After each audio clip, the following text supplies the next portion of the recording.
এই ট্রিপটা আমাদের কাছে খুব স্পেশাল ছিল। ছোট্ট ফ্যামিলি আউটিং, একটা নতুন জায়গার শান্তি আর একটা নতুন এক্সপিরিয়েন্স। পিঠে বাঁধে না? হ্যাঁ বাঁধে তো, দেখো তো বেঁধেছে পিঠে। হ্যাঁ দেখো, ভালো করে দেখো। এদের পিঠে নেই। এই ভিডিওতে আমরা যাচ্ছি কার্শিয়ংয়ের পথে, ছোট ছোট মোমেন্টস ভরা একটা সুইট মেমোরির যাত্রা।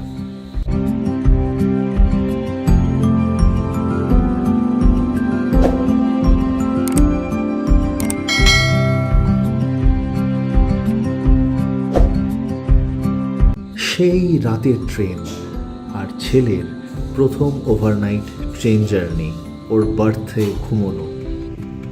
এনজেপি থেকে কার্শিয়ং একটা বেশ বড় যাত্রা, প্রায় 4 থেকে 5 ঘন্টার মতো সময় লাগে।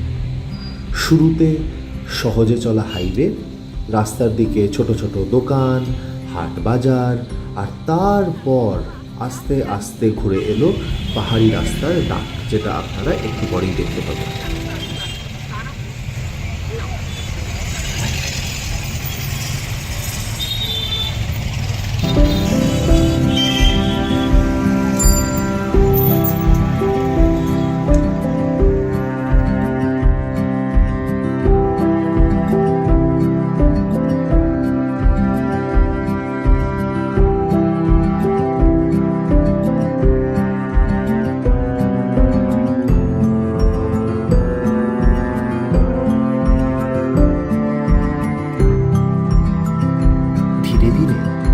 রাস্তা ছেড়ে যখনই আমরা পাহাড়ের ঘোরানো রাস্তায় ঢুকে পড়লাম, সেই ট্রানজিশনটা খুবই সুন্দর ছিল।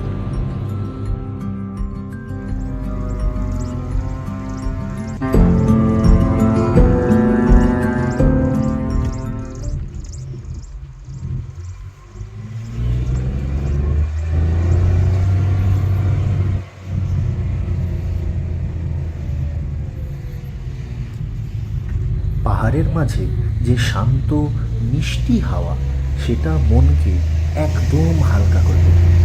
আর দিকে দিকে দেখা যাচ্ছিল ছোট ছোট বস্তি, চায়ের বাগান এবং কিছু লোকাল মানুষের দৈনন্দিন জীবন।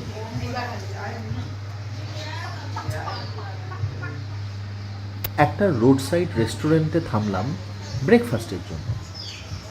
মোমো খেলাম, তারপরে আমরা খেলাম স্যুপ, তার সাথে চা। সাধারণ খাবার, কিন্তু ভীষণ স্যাটিসফাইং। আর আমার ছেলে সে তো পুরো বিজি ছিল একটা রাস্তার কুকুরের সাথে খেলা। কুকুরটাও ভীষণ ফ্রেন্ডলি ছিল। এমন সিন অবশ্যই একটা ছোট্ট মেমোরি তৈরি করে।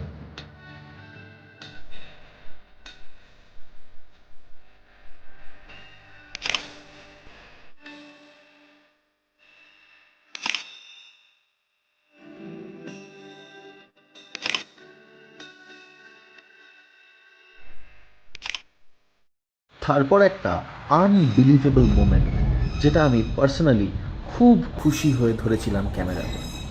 একটা টয় ট্রেন সামনে থেকে আসছিল। স্লো স্পিডে একটা নস্টালজিক ভাইব নিয়ে টয় ট্রেনটা কুকুর করে চলে গেল সামনে। সত্যি বলতে সেটাই ছিল কার্শিয়ংয়ের প্রথম ট্রেন।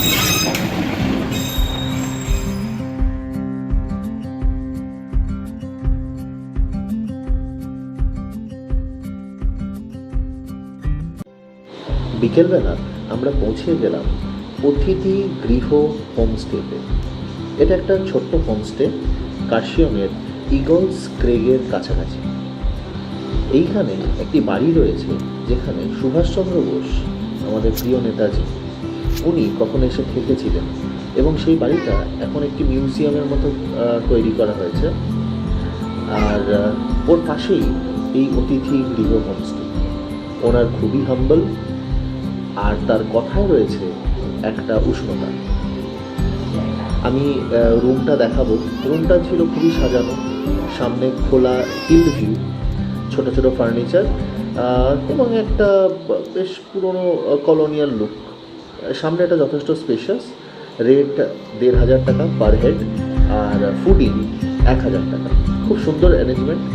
এই জায়গাটা সত্যি একটা হিডেন জেম, আজকালের হাসল বাসলের থেকে অনেকটা দূরে।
ভোরবেলা আমাদের সবার মধ্যে ঘুমের একটা রেশ এসে গেছিল।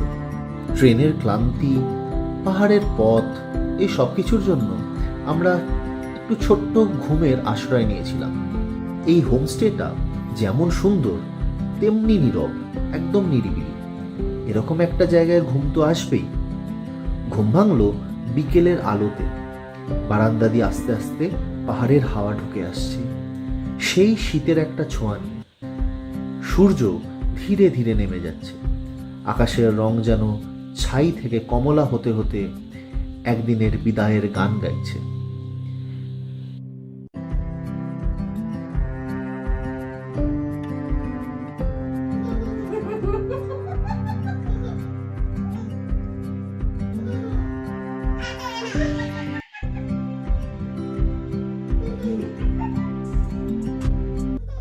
এই হোমস্টের ব্যালকনিতে দাঁড়িয়ে থাকা মানে পুরো কার্শিয়ংয়ের বিকেলের শান্তিকে চোখের ভিতরে ভরে নেওয়া।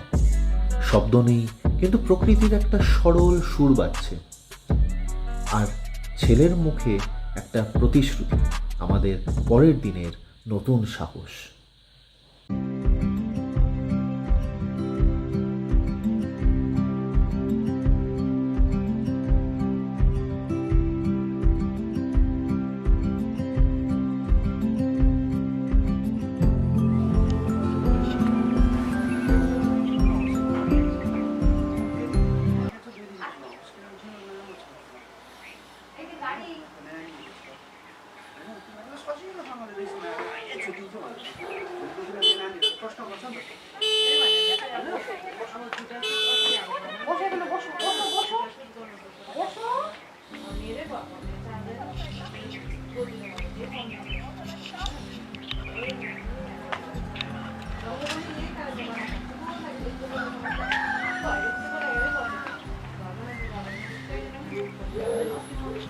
পরের দিনের শুরুতেই পাহাড়ে ভোরের হাওয়াতে একটা নতুন শুরুর গন্ধ। ঘুম ভাঙা ছিল একটা মিষ্টি আলো। ছেলের হাতে একটা ছোট্ট টয় কার, আর চোখে পরের অ্যাডভেঞ্চারের উত্তেজনা। প্রথমেই আমরা গেছিলাম একটি বোটানিক্যাল গার্ডেনে, কিন্তু সেই বোটানিক্যাল গার্ডেনটি সেই সময় বন্ধ ছিল। তো আমরা তার পাশেরই যে রাস্তাটা পাকদণ্ডি দিয়ে নেমে গেছে, সেই রাস্তা ধরে গিয়ে আমরা একটা জায়গায় উঠলাম যেখানের সঙ্গে অনেক ভৌতিক, অনেক রহস্যময় ঘটনার জড়িয়ে রাখা রয়েছে। সেখানে একটি স্কুলও রয়েছে যেখানে অনেক ভৌতিক সিনেমার শুটিংও হয়েছে। যাই হোক, আমরা সেইগুলো দেখলাম, সেখানে একটু আমরা ফটোগ্রাফি করলাম, করে তারপরে আমরা পৌঁছে গেলাম সেই বড় হনুমান মূর্তিটা দেখতে।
যেন আকাশের আগেনস্টে দাঁড়িয়েছিলেন, যেন কার্শিয়ংকে আশীর্বাদ করে চলেছিলেন।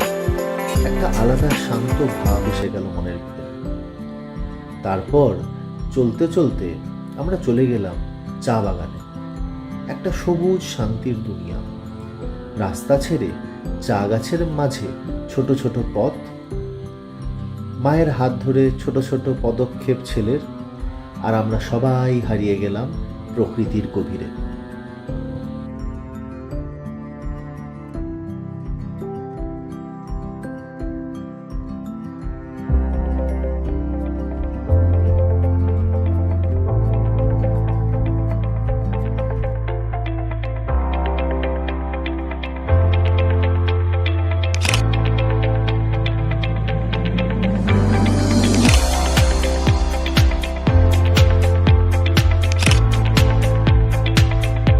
এরপর আমরা এসে পৌঁছলাম কার্শিয়ংয়ের প্রসিদ্ধ চিমনিতে।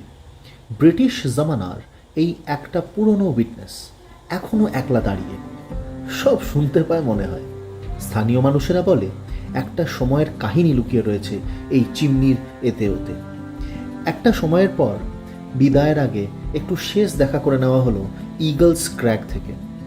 এই জায়গা থেকে কার্শিয়ংয়ের পুরো শহর একদম ওপেন ক্যানভাসের মতো দেখতে লাগে। মিষ্টি হাওয়া, ছোট ছোট বাড়ি, টয় ট্রেনের লাইন আর দূরের পাহাড়ি আকৃতি সব একসাথে মিলায়ে গেল চোখের সামনে।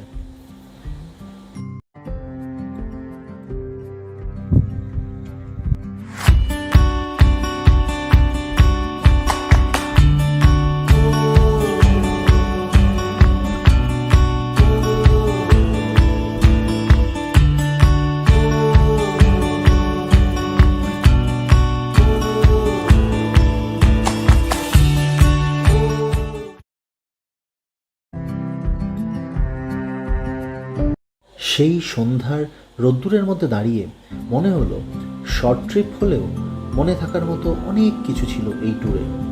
এই ছোট্ট ছুটিটা আমাদের জন্য ছিল একটা পারফেক্ট ব্রেক। কার্শিয়ংয়ের শান্তি, চা বাগান, টয় ট্রেন আর বাড়ির মতো হোমস্টে সব মিলে একদম মন ভরে গেল।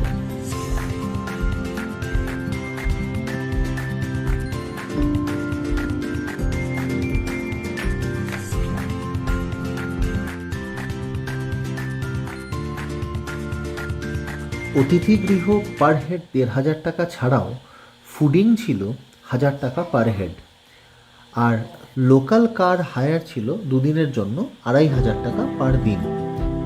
ট্রেন ফেয়ার গিয়ে আসতে রাফলি ৮,৫০০ টাকা, আর বাকি খুচরো খরচা।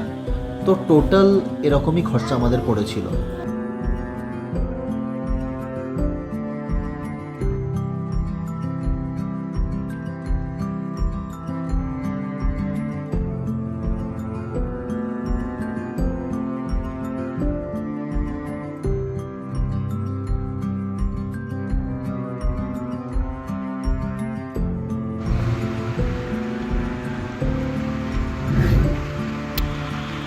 শেষ পর্যন্ত দেখার জন্য ধন্যবাদ। আবার দেখা হবে।